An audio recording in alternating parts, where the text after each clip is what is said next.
Assalamualaikum warahmatullahi wabarakatuh.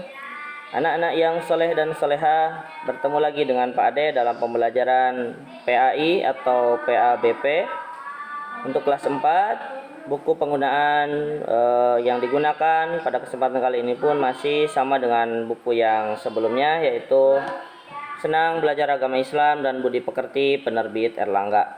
Anak-anak yang soleh dan solehah, untuk pelajaran PAI kali ini masih berkenaan dengan bab ke-13, yaitu kisah keteladanan Nabi Muhammad Shallallahu Alaihi Wasallam, part yang kedua. Baik anak-anak yang soleh dan soleha, apa yang dimaksud dengan keteladanan dan lain sebagainya nanti kita akan bahas. Tapi sebelumnya, mari kita baca awal pembelajaran kali ini dengan membaca surat Al-Fatihah. A'udzu billahi minasy syaithanir rajim. Bismillahirrahmanirrahim. Alhamdulillahi rabbil alamin. Ar-Rahmanir-Rahim. Maliki yaumiddin. Iyyaka na'budu wa iyyaka nasta'in. Ihdinas siratal mustaqim. Siratal ladzina an'amta 'alaihim ghairil maghdubi 'alaihim waladdallin. Amin. Baik anak-anak yang soleh dan soleha, mari kita lanjutkan tentang kisah keteladanan Nabi Muhammad SAW bagian yang kedua. Anak-anak yang soleh dan soleha, mari kita bahas dulu pengertian keteladanan Nabi Muhammad SAW. Apa yang dimaksud dengan keteladanan? Keteladanan itu disebut juga uswatun hasanah. Ya, uswatun hasanah artinya teladan yang baik. Maksudnya adalah teladan yang baik dari Nabi Muhammad SAW yang meliputi berbagai aspek kehidupan yang kita jalani hari ini, ya. Kemudian kita bisa melihatnya dalilnya di dalam surat Al-Ahzab ayat 21. Ya, dijelaskan di sana, A'udzu billahi minasyaitonir rajim. Bismillahirrahmanirrahim.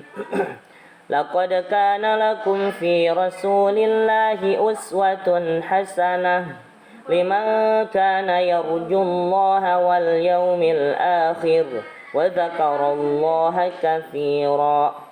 Artinya, sungguh telah ada pada diri Rasulullah SAW itu suri teladan yang baik bagimu, yaitu bagi orang yang mengharap rahmat Allah dan kedatangan dari hari kiamat dan yang banyak mengingat Allah Subhanahu wa taala. Jadi yang dimaksud dengan keteladanan kita kepada Nabi Muhammad SAW adalah kita mengambil segala macam kepribadian dan amalan yang dicontohkan oleh baginda Nabi SAW sebagai pedoman kehidupan sehari-hari kita, baik itu dalam urusan yang besar ataupun dalam urusan yang kecil, maka menjadi perkara-perkara yang sunnah atau menjadi perkara-perkara yang nilainya sama dengan ittiba kepada Nabi Shallallahu Alaihi Wasallam. Ya, jadi di sini di dalam ayat tersebut disampaikan orang yang mengikuti Nabi Muhammad SAW itu tujuannya satu, mengharap rahmat Allah, kemudian percaya terhadap hari kiamat, dan yang ketiga adalah banyak mengingat Allah Subhanahu wa taala. Ini bagian dari pelajaran kenapa kita harus meneladani Nabi Muhammad SAW yang dijelaskan di dalam Al-Qur'an. Anak-anak yang soleh dan soleha, dilanjutkan. Pedoman pokok peninggalan Nabi SAW. Rasulullah SAW meninggalkan dua pedoman pokok bagi umatnya, yaitu Al-Quran dan As-Sunnah Rasulullah SAW ataupun hadis sahih. Ya, jadi ini dua pedoman, ya, satu Al-Quran, yang kedua Sunnah ataupun hadis sahih. Kemudian kedua pedoman tersebut menjadi pegangan umat Islam untuk kebahagiaan hidup di dunia dan di akhirat.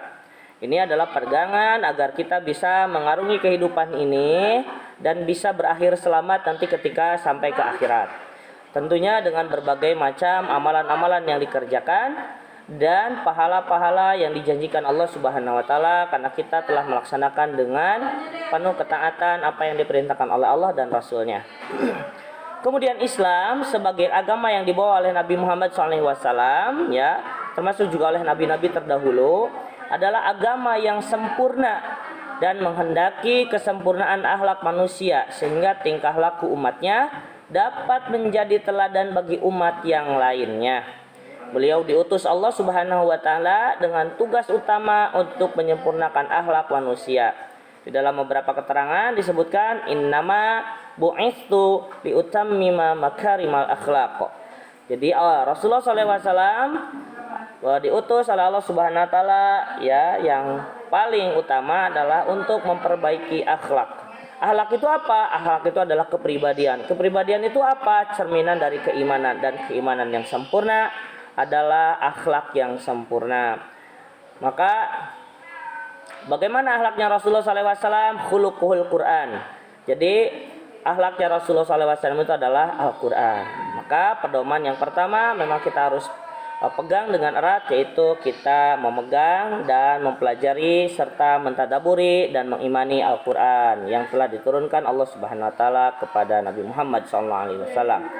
Kemudian Nabi Muhammad SAW memberikan tuntunan tentang akhlak terhadap diri sendiri, akhlak dalam kehidupan bermasyarakat, dengan orang tua, dengan guru, dan kepada teman sebaya. Ya, ini adalah pedoman yang ditinggalkan Nabi SAW kepada kita semua. Anak-anak yang soleh dan soleha, dilanjutkan teladan kisah dalam kisah Nabi Muhammad SAW.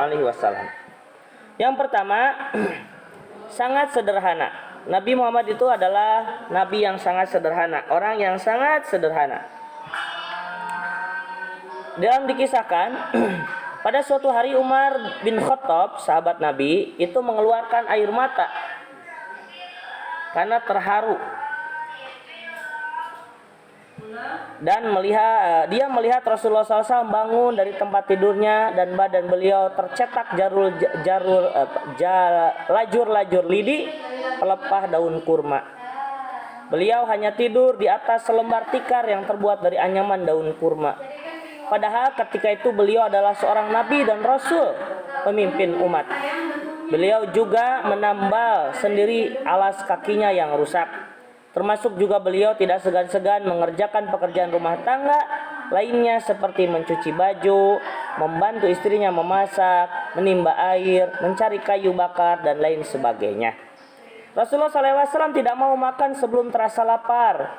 Apabila makan, beliau sudahi sebelum terasa kenyang. Hal ini beliau mengajarkan bahwa perut yang baik adalah sepertiga untuk makan, sepertiga untuk air, dan sepertiga lagi untuk udara atau bernapas.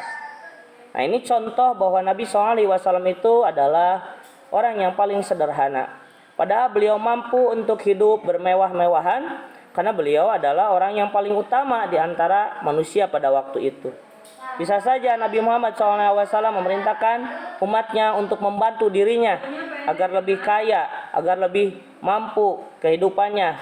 Tetapi Rasulullah SAW tidak menjadikan umatnya sebagai bahan untuk dieksploitasi ataupun orang yang untuk dieksploitasi, dimanfaatkan saja. Tapi Rasulullah SAW adalah orang yang menjadi contoh, dan contohnya Nabi SAW adalah hidup yang sederhana. Anak-anak yang soleh dan soleha, dilanjutkan. Kedua, teladannya adalah Nabi SAW adalah pemimpin yang dicintai. Nabi Muhammad SAW selain sebagai pemimpin agama, juga sebagai pemimpin negara atau pemerintahan.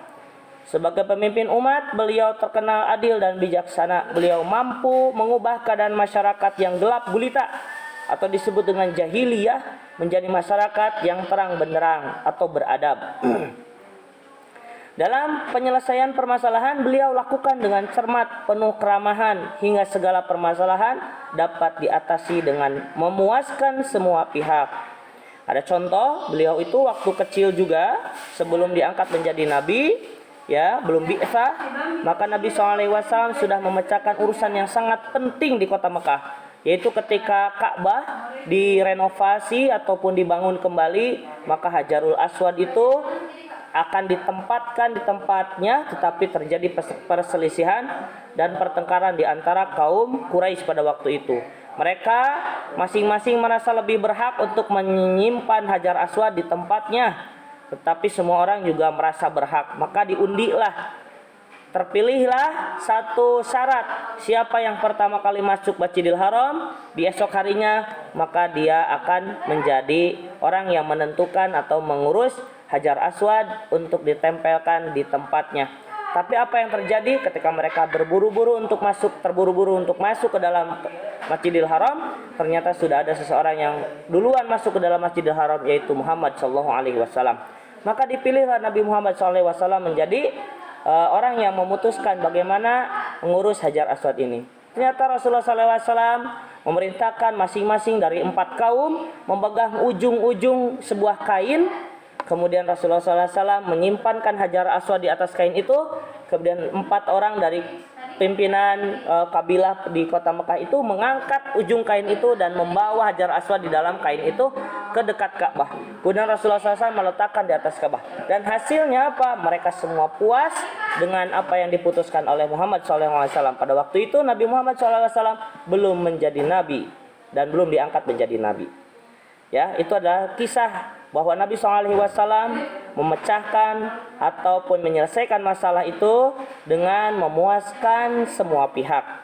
Kemudian selain itu beliau adalah seorang pemimpin yang adil, ya, dari rakyat atau dari rakyat untuk rakyat. Maksudnya bukan demokratis tetapi adil, ya. Beliau sangat pandai menempatkan seseorang pada tempatnya yang tepat, sehingga semua orang dari kalangan paling bawah sampai kalangan paling atas, mereka diperhatikan dan merasa hidup mereka berarti. Beliau selalu bermusyawarah dalam menghadapi berbagai masalah. Beliau juga dapat membuat jarak antara pemimpin tertinggi dengan rakyat yang paling rendah sekalipun. Nah, ini tentang teladan pemimpin yang dicintai. Selanjutnya, teladan dalam kisah Nabi Muhammad SAW, yaitu 3 pemimpin yang penyayang. Kasih sayang merupakan wujud perilaku umat Islam yang sesuai dengan hati nuraninya. Hal ini sesuai dengan wujud perilaku Rasulullah SAW yang dijelaskan dalam firman Allah Subhanahu wa taala surat At-Taubah ayat 128. A'udzu billahi minasy syaithanir rajim. Bismillahirrahmanirrahim.